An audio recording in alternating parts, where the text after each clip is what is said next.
أعوذ بالله من الشيطان الرجيم بسم الله الرحمن الرحيم والصلاة والسلام على سيدنا ونبينا محمد وآله الطاهرين.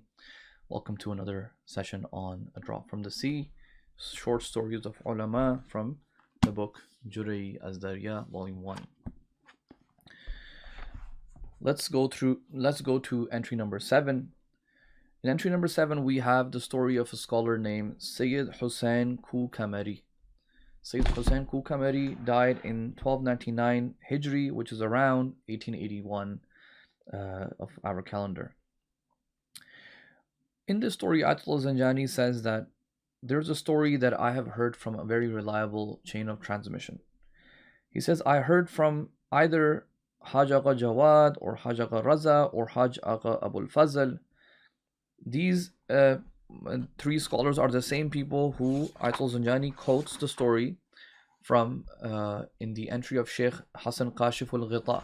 Remember, he quoted a story from some of the scholars of Zanjan who heard from their father. So these are the same three brothers. So this is something that Ayatollah Zanjani has heard directly from them. He says one of these three, brothers narrate from their father, Sayyid Muhammad Zanjani, who was a student of Ayatollah Shaykh Hasan Mamqani. So Hasan Mamqani is the famous author of Tanqihul Maqal, which is a Rijal book. He's a famous Rijal scholar. And Hasan Mamqani was a student of this Ayatollah Sayyid Husayn Kuh-Kamari. He was a student of his. Ayatollah Sayyid Husayn Kuh-Kamari was the Qayyim of Hasan Mamqani. Qayyim means somebody, the caretaker. Okay, because Shaykh Mamqani was very, very young. He was a sabi. He was very young, maybe under 10, when their father passed away. So Kuh-Kamari, Ayatollah Kuh-Kamari was the one who took care of them, and he took them under his care, and would essentially, support them financially. Shaykh Mamqani says that for 19 years, I was with Ayatollah Sayyid Husayn Kuh-Kamari, to the extent I was so close to him that I would go when he would be leading Jama'ah Salat and he would be praying when when the Salat is done, or when there's a gap between, I don't know, Maghrib or Isha or Zuhr or whatever. I would go in front of the prayer mat, and I used to go and I used to ask him my questions, and I would ask him my questions and he would give me his answers, because I was like his child. He had brought me up. However, I would not participate in his Jama'ah Salat. I would not pray behind him. For 19 years, I didn't pray behind him, because I used to think maybe he's not adil. Okay, maybe he's not just. Maybe he's just doing this for the dunya. Maybe he's just trying to show off. I used to think like this. But after 19 years, I gained itminan, I gained, assurance that no, he is not Ahlul Hawa. He is not somebody who is, praying and leading this Jama'ah for his desires. And then I started to attend his prayers. However, the interesting thing is that in these 19 years, I did not feel anything in his demeanor. I did not see or feel anything from his conduct or demeanor that showed that he was upset with me. That somehow he would be, as if he was worried and upset, why don't I attend his salat? Why don't I pray behind him?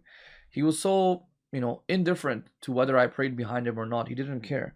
And, he basically was like that. Ayatullah Shubayri Zanjani says that myself, I was the same when with respects to Ayatullah Mirza Abdullah Mujtahidi. Okay, Mirza Abdullah Mujtahidi was one of the scholars. He says I was the same with respects to him, and I didn't used to pray behind him, but I never really felt anything from in their demeanor with respects to me. I never felt that his lutf, his grace, and his care towards me had decreased or anything like that. He was just the same whether I prayed behind him or not. This is a short story, but it's like, wait, first you're thinking, why are these ulama questioning each other's adalat? Why isn't Shaykh Mamqani? I mean, he was not a Shaykh Mamqani that he became later on. At that time, he was still a young kid. But why is he doubting the adalat of Ayatollah Sayyid Husayn Kuh-Kamari, who aslan, you have seen him, he's brought you up. Maybe it shows that sometimes youngsters when you're young and you're trying to be, overly religious and you're overly skeptical, you start even questioning, people's adalat when there's really no reason to do so. So Ayatollah Mamqani is kind of telling that story, saying, hey, I was like this for 18, 19 years, even though, I was so close to him, and I had this basically shak for whatever reason, and it only took me 19 years to gain itminan.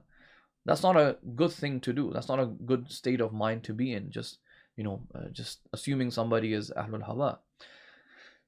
But the important point here is that on the other side, the scholars who are leading the salat, they're Ayatollah Zanjani and Ayatollah Mamqani, are saying, hey, but we didn't see any change in their behavior, right? If somebody's not praying behind me, and I know that they're not praying behind me, or they're intentionally not praying behind me, then in my mind, I'm going to think, hey, this guy thinks I'm not adil, or I'm not the right person to pray. So my demeanor with them is going to change. I'm going to say, hey, what's wrong with you? So, but these scholars are saying, hey, their demeanor didn't change. They didn't care. Okay, and in fact, that became proof for their sincerity. Ayatollah Zanjani quotes another story about Ayatollah Kuh-Kamari. He says that the textbook that Sheikh Ansari would use for his usul, Dars Kharij, was a book called Qawaneen. Qawaneen is, I don't know, somewhere, I think sitting somewhere here or somewhere here. One of my favorite usul books by Mirza Qumi. And Shaykh Sayyid Zanjani says that this is a very well-known, famous point, that Shaykh Ansari's textbook in his class was the Qawaneen book of Mirza Qumi. Ayatollah Sayyid Husayn Kuh-Kamari used to give Dars Kharij, his class, before Shaykh Ansari's time. Okay, so they had different periods. So first hour slot was, masalan, not immediately the previous hour, but let's say, sometime before that was Kuh-Kamari's class, and then after that was Shaykh Ansari's class. And one time what happened is, Ayatollah Kuh-Kamari came and, he was giving his class, and then once his class finished, Shaykh Ansari began to give his class a little bit earlier. And Ayatollah Kuh-Kamari sees that, there's this Shaykh giving his usul class from the book of Qawaneen, which was not normal, it was not the norm. So he started to ask, who is this person? Because he saw that he's giving this class and he is very strong, and he is critiquing Shaykh Mirza Qumi in his book as well. He's critiquing him, and this attracted Ayatollah Sayyid Kuh-Kamari a lot. He became very fascinated with the way Shaykh Ansari was presenting his classes. And then he started to ask around that, who is this person? He's so strong in his critiques and his explanation. And then people told him that it was Shaykh Ansari. So next day he came again, and then he kind of kept coming to his class a couple of times, and he realized that this Shaykh, he has Sath Balai. He's very, very in-depth and very comprehensive and very strong in his academic presentation. And then therefore he decided that from now on he will actually start attending the classes of Shaykh Ansari, and he is considered to be one of the students of Shaykh Ansari. Sayyid Zanjani says, I have heard this story from like an oral tradition. It just come down to me orally. It doesn't mention exactly who he heard it from. So, this is a story that he is giving over here of Ayatollah Sayyid Husayn Kuh-Kamari. So one story was about Ayatollah Mamqani not praying behind him for 19 years, even though he took care of him, but nothing changing in his demeanor. His akhlaq never changed towards, the child that he brought up. And the second point is his humility, that he himself was a Dars Kharij teacher. If you're a Dars Kharij teacher, you're not going to go attend a Dars Kharij to somebody else, right? A Dars Kharij means you're already a mujtahid. You're already giving your own fatwas and opinions. But when he saw that Shaykh Ansari is much stronger, he started to attend his classes, and in fact, he's considered to be one of his students. So this is, something about their humility as well. Entry number 8 is a story of Sheikh Muhammad Husayn Masjid-Shahi. Sheikh Muhammad Husayn Masjid-Shahi. I became familiar with this name, Masjid-Shahi, very recently. In 2021, I was listening to the Bahthul Kharij on singing, Ghina, of Ustad Muhallati, one of the mujtahids and scholars in Qom. Ustad Surush Muhallati, his name is. Anyways, in his Dars Kharij of music and singing, he quotes from the scholar named Muhammad Rida Masjid Jami Isfahani. This is the first time I had heard about him. And then he says that, Muhammad Rida Masjid Shahi has a treatise on music, but he had some very different opinions. So he writes the treatise, but he does not even mention his name.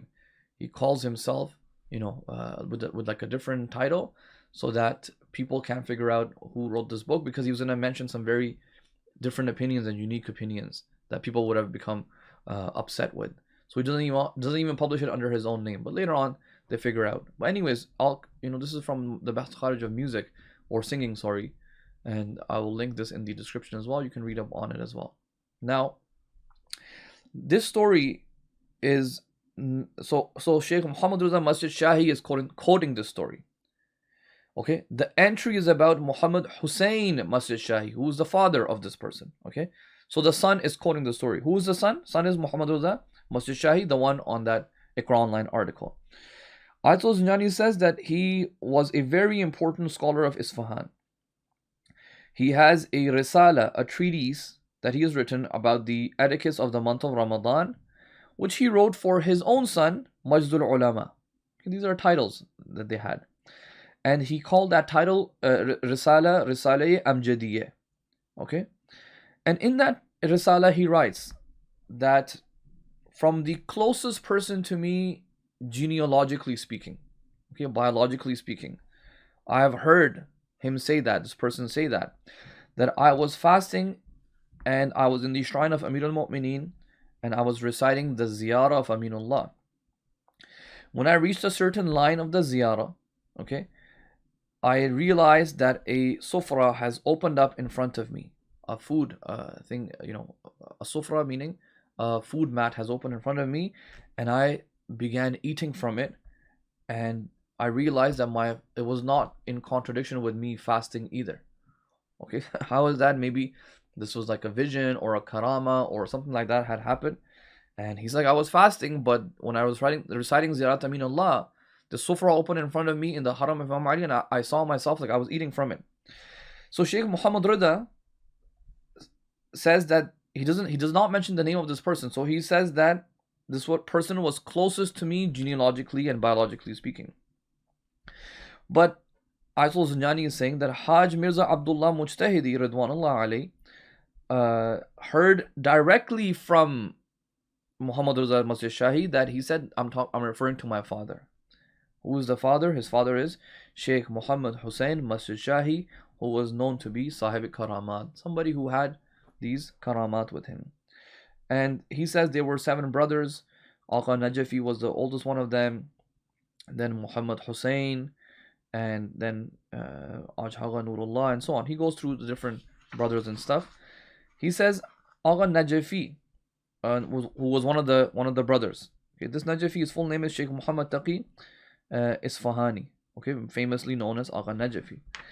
He says, me and my brother Shaykh Muhammad Hussain were busy in the Atbat, meaning in one of the shrines, okay, either Karbala or Najaf, it's not clear over here. We were in the shrines, a series of these shrines, and we were occupied with a riyazat shari. Riyazat means we were engaged in some sort of a spiritual exercise, okay, that we had to continue over some time period. And we were, but for some reason, something happened and we were forced to leave Iraq and we came to Iran. So our riyazat, the spiritual exercise that we were performing, it was deficient. We could not complete it. He says, the brother says, I came back. I was not able to stay in Iraq, but my brother Shaykh Muhammad Hussain Masjid-Shahi was able to complete it. So Ayatollah Zanjani is saying that Agha Najafi testified about his brother's karamat. Okay, and Ayatollah Zanjani himself says, Bidun tardid, without any doubt, Shaykh Muhammad Hussain was Sahib Karamat. And he says he also has a tafsir in Surah Hamd. So Agha Masjid-Shahi has a tafsir of Surah Hamd, which is very well praised, and he said it has been published. And he says Shaykh Abbas Qumi also praises him a lot in his book, one of his books. Okay, so that is about Shaykh Muhammad Husayn Masjid-Shahi. Okay, these are so many scholars that we have never even heard of, and they had such interesting lives, and just with these little tidbit stories, you can get a lot out of them. We'll quote one final story in this episode, and that is the story entry number 9 in this book, and that is the entry of Shaykh Muhammad Akhund Mulla Husayn Quli Hamedani. Mulla Husayn Quli Hamedani is, besides these stories, is actually a very important figure. He died in 1311 Hijri, which is around 1894, around that time. They say that somebody had asked Mullah Husayn Quli Hamedani, have you been in the presence of Imam Mahdi alayhi salam? He says, no, but I have heard his whispers and sounds, his murmurs. So they said, what's the story? How did you hear that? He says, one day somebody told Husayn Quli Hamedani that Imam Mahdi right now is in Masjid-Shahi in Iraq, and he is in this room that is there with Sayyid Ali Shushtari. Sayyid Ali Shushtari is the one we covered in the previous discussion. So Husayn Quli Hamedani quickly makes his way over there. When he entered Masjid-Shahi and he entered this room where Sayyid Ali Shushtari was there, Sayyid Ali Shushtari from inside the room tells Husayn Quli Hamedani to stay there, don't come any closer, stay put and don't come closer. So Husayn Quli Hamedani says, Man tawaqquf kardam, I stopped and I could just hear the sounds of somebody inside the room with Sayyid Ali Shushtari. And then after a certain while, Sayyid Ali allowed me to come inside. When I came inside, there was nobody inside. Okay, and then that was it. So, how does that prove it was Imam Mahdi? I don't know. But khair, that's apparently what he's saying. Mirza Shirazi wa Ahl Hamdan. This is the subtitle of the story. Marhum Akhund Mulla Ali Masumi. Okay, Marhum Akhund Mulla Ali Masumi used to say, okay, Ayatullah Zanjani is saying, I've heard from this person that nowadays the children of Mullah Husayn Quli Hamedani are popularly known as Abd Salihi. Abd Salihi.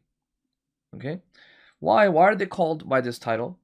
He says one time a group of people from Hamadan went to visit Mirza Shirazi. Mirza Shirazi, the famous one who's known for his tobacco fatwa. Okay, that Mirza Shirazi. Mirza Muhammad Hassan Shirazi. Okay, so when they went to him, Mirza Shirazi asked them, where are you guys from?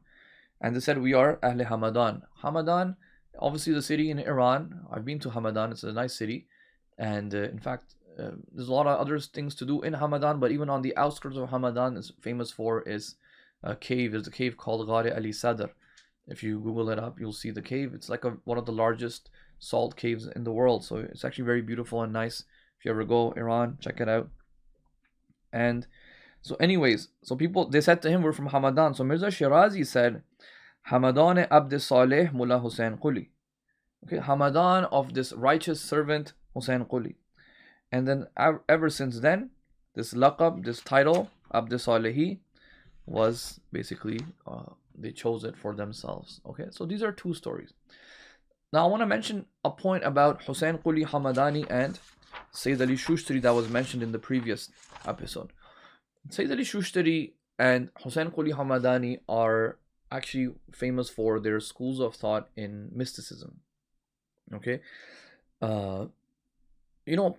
obviously nowadays, if you're a Shia, you know that mysticism and irfan and mystical schools of thought, they're pretty, mainstream and well spread out, and especially in Iran and in the city of Qom.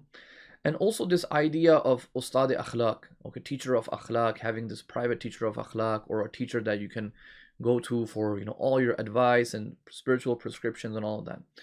Look, the reality is, historically speaking, this is an unfound phenomenon in the Shia tradition before the Safavid era. Okay, before the Safavid era, you don't find any, Shia mystics like that. Okay, there's barely, any, within, on one hand, you can count some people. Okay, like Sayyid Ibn Ta'us, maybe, you can say is one of the earliest ones, but even he is not like, a follower of mysticism like we have today. Most of this stuff started, and this school of thought and this sort of reconciliation between the Irfan of Ibn Arabi started after, the Safavid era in particular, with, Mulla Sadra and Faith Kashani and all of these other scholars that came in, and other Sayyid Haidar Amuli, obviously one of the main ones. And then these schools of thoughts continued, and then they had their own schools of thought within them. When I say school of thought, I mean their own tariqah.